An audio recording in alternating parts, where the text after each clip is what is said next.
Hello everyone, it's your friendly neighborhood creative mastermind, Cici Sparks. Here are 5 small creative acts I did last week. My first small creative act was designing my own font, or rather, turning my handwriting into a font. Now, I used an online program called Calligrapher to do this, and I'm not incredibly happy with how this turned out, by no fault of the app itself. It was great to use for beginners. However, I feel like my handwriting lost a lot of the natural feel that I love about it in this process, so unfortunately, it didn't quite meet my expectations, but now I know how to do it.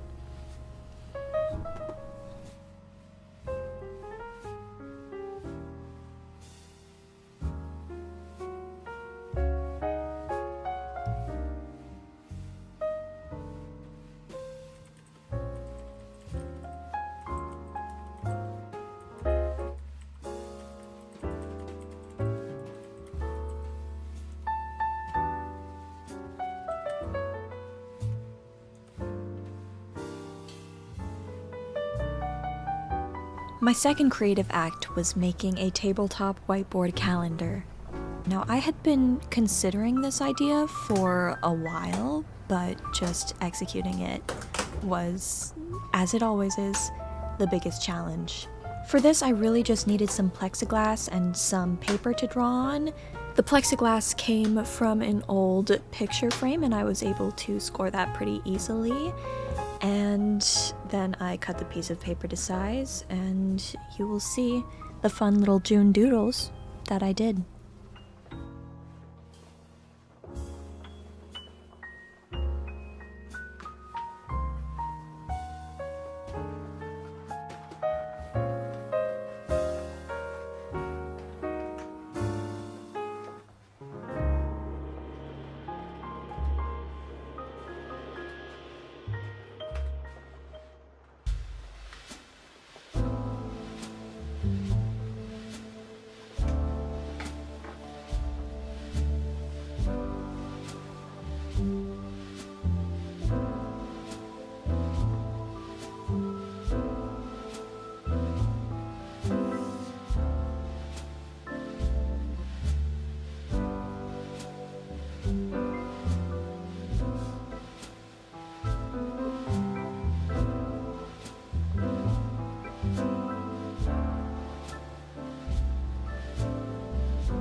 Now, I know that blue tape is not the most elegant solution in this case, but for me it was more of a proof of concept moment and making sure that it's easily removable, and it looks cute and it works, so I'm not going to complain about that.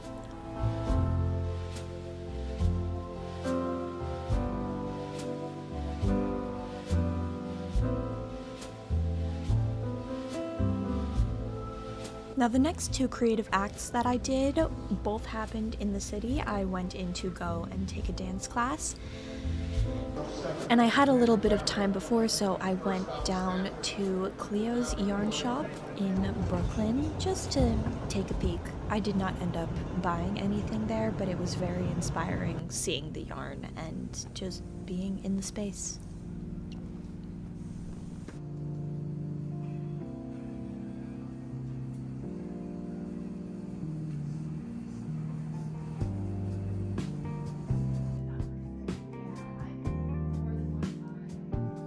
The 4th creative thing I did in the city was a dance class, and this kicked my butt. Footage exists somewhere, but I got myself a little treat afterwards as well. This last creative act might not be considered a creative act to a lot of people, but for me, cleaning my space allows me to create better, like having a blank canvas. I know I always just feel so much more relaxed in a clean space, which I feel like is the opposite of the stereotype for artists, but it truly does so much for my mental health. 10 out of 10 would recommend.